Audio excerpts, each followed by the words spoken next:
Bismillahirrahmanirrahim. Alhamdulillah wassalatu wassalamu ala rasulillahi amma ba'd.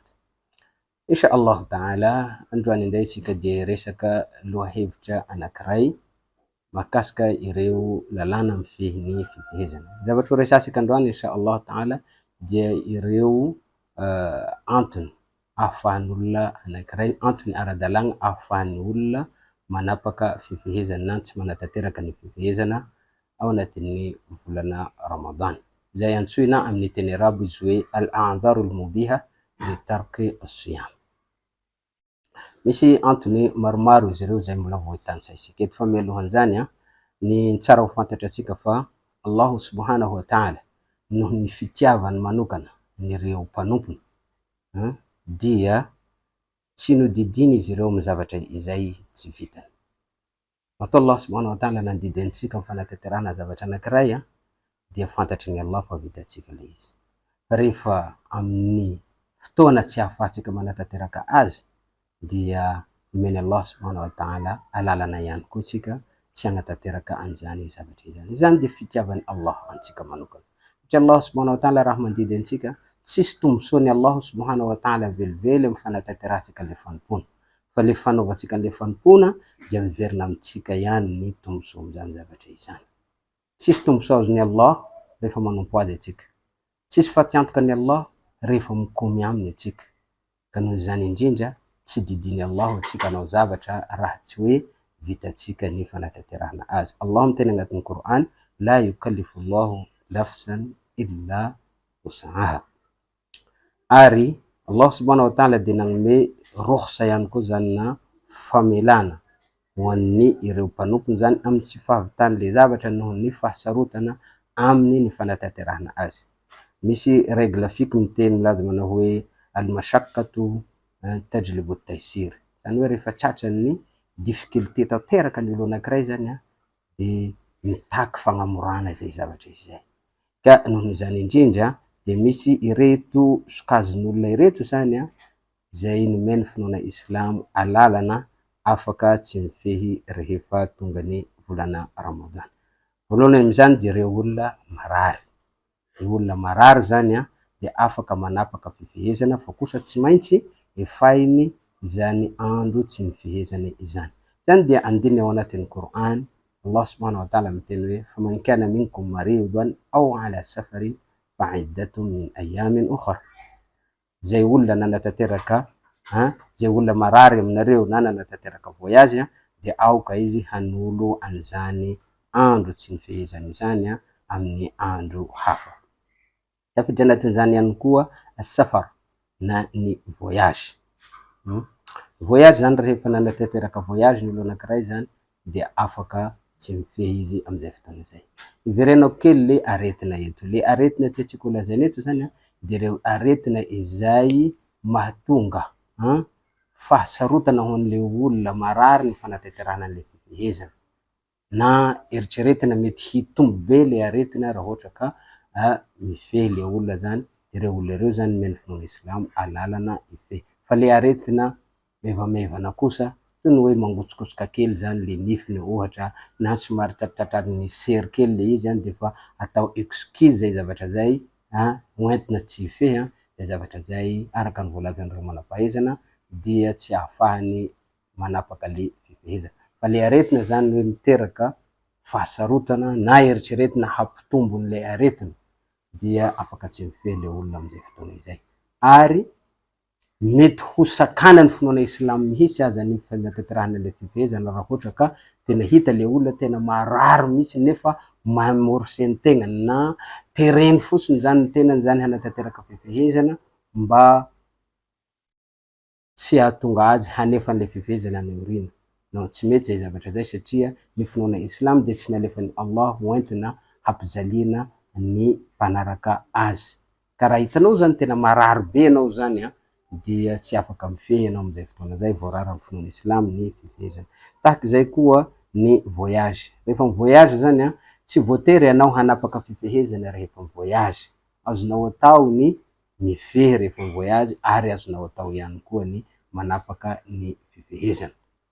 Ny voyage araka ny fanazavan'ireo manam-pahaizana dia misy amin'ireo manam-pahaizana moa zany milaza fa voyage agny amin'ny 3 kilometra any any vao azo lazaina hoe nanao voyage ny olo anankiray. Misy amin'ireo manam-pahaizana koa milaza hoe al-aada hiya allati tuhaddid al-masafa, zany hoe ny fomba mahazatry ny fiarahamonina no mametra an'izay voyage satria misy toerana anankiray tonga de le fiarahamonina ray manontolo misy no mahafantatry hoe ny voyage ny olo anankiray raha nandeha ny toerana iny. Fa misy toerana anankiray ny fiarahamonina tsy mieritreritra ny olona hoe nanao voyage raha nandeha amin'ny toerana anankiray iny, hoe ohatran'ny nitsangatsanga. Zany hoe na itsika zany miverina am'le urf wal aada, le fomba mahazatry, le fomba fitsaran'ny fiarahamonina azy hoe ny voyage na tsy ny voyage, na itsika miverina amin'ny tenin'ireo manam-pahaizana mametra an'izay masafa zay, zay distance 3 kilometra izay.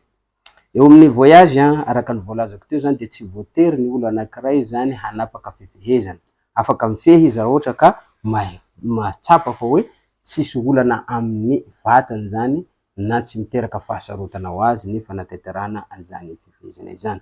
Araka ny hadisiny Hamzat ibn Amr al-Aslami radiyallahu ta'ala anhu, izy niteny hoe qultu ya Rasulallah, niteny tam Rasulullah sallallahu alaihi wasallam izy niteny hoe inni ajidu bi quwwatan ala siyam, zaho hozy mahatsapa tegna fa hoe matanjaka zaho na dia mifehy aza, matanjaka zaho na dia mifehy aza ao amin'ny fanatanterahana le voyage fi safar, fa hal alayya junahun, ka moa ve fahotana ho ahy am'izay fotoana zay hozy raha ohatra ka mifehy aho amamano voyage kanefa zaho matanjaka tsara.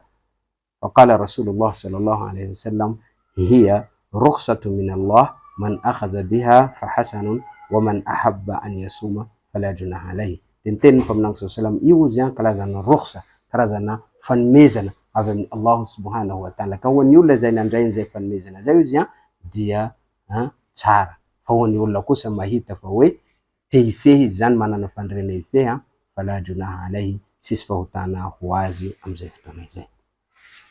Ao ren'ny zay zavatra zay koa ao ren'ny voyage le olona izay manana nahazo lalana afaka tsy mifehy de ireo olona antitra na lahy na vavy. Ireo olona antitra zany afaka tsy mifehy fa am'izay fotoana zay kosa izy dia mamoaka fidia, zany hoe karazana solon'le fifehezana zany fampisakafoanana mahantra zany isanandro mandrapahatapitra ny volana Ramadan. Araka ny teny Allah subhanahu wa ta'ala ao amin'ny Qur'an, wa 'ala alladhina yutiqunahu fa fidyatun tu'amu miskin.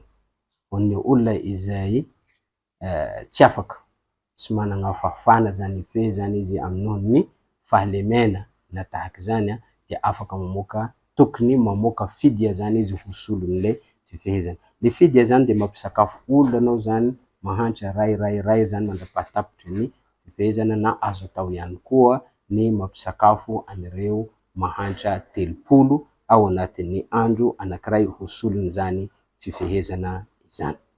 Tafiditra mitovy hukm, mitovy lalàna am'le olona antitra ihany koa zany ireo olona marary tezaina arety, rey zay antsoina amin'ny teny hoe maradun muzmin, zany hoe tezaina arety, zany hoe le olona zany mihinana fanafody foana zany isanandro manao traitement, ary raha voatapaka ny traitement zany de mety hiteraka fahasarotana be amin'ny fahasalamany zay, ary mety hiteraka fahafatesana.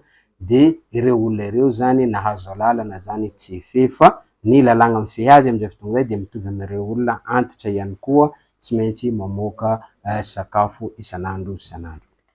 Ireo olona nahazo lalana ihany koa de ireo alhamil wal murdi, ireo vehivavy bevoka na ireo vehivavy mampinono. Raha ohatra ny vehivavy bevoka zany na mampinono matahotra ny fahasalaman'ny zanany zany izy ao an-kibo, na fahasalaman'le zanany izay ampinonoina, na ny matahotra izy ny fahasalaman'ny tenany dia nahazo lalana ihany koa izy ireo zany tsy hifehy fa kosa manefa izy zany rehefa tapitra ny fifehezana. Ireo manam-pahaizana finoana islamo dia manana ny fomba filazan'izy ireo na ny lalàna navoakan'izy ireo mahakasika le vehivavy mampinono la vehivavy bevoka amin'ny fomba 3 samihafa, lalàna navoakan'izy ireo. Misy amin'izy ireo ny miteny fa hoe mihinana izy ireo afaka manapaka an'le fifehezana fa kosa magnefa rehefa tapitra ny fifehezana. Misy amin'izy ireo milaza fa hoe izy ireo afaka mihinana izy ireo tsy misotro, zany hoe manapaka an'le fifehezana, fa kosa mamoaka fidya, mamoaka sakafo ho an'ny mahantra zany isan'andro mitovy amin'ireo olona antitra sy ireo olona tezaina arety zay voalazantsika teo. Misy amin'izy ireo kosa nefa ny miteny fa hoe izy ireo dia afaka manapaka an'le fifehezana fa kosa mampisakafo izy no sady manefa ihany koa rehefa tapitra ny fifehezana. Donc matoa misy an'izany tsy fitovian-kevitra manoloana ny manam-pahaizana zany zay zavatra zay zany manome fahafahana malalaka ho antsika mpino silamo zay zavatra zay, satria ndraindray raha ohatra ka mitovy hevitra daholo ireo manam-pahaizana ireo mety miteraka difficulté ho antsika zay zavatra zay, fahasarotana ho antsika mpanaraka ny finoana islamo zay zavatra zay, satria rehefa mitovy hevitra ireo manam-pahaizana de tsy afaka manao zavatra hafa intsony ianao zany, satria efa tafiditra anatin'le ijma izy amin'le zay, ijma ulama zany hoe fiombonakevitra an'ireo manam-pahaizana.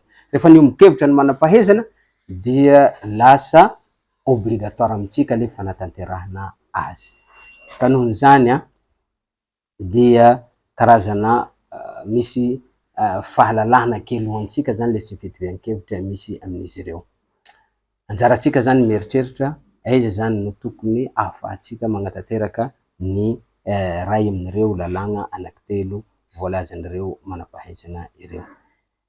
Raha tahaka zay ny androany dia insha Allahu taala manaraka indray raha mbola misy androm-piainana sisa tavela antsika dia ho antsika teto indray ny fanazavana mahakasika ireo lalàna momba ny fifehezana anatin'ny volana Ramadan.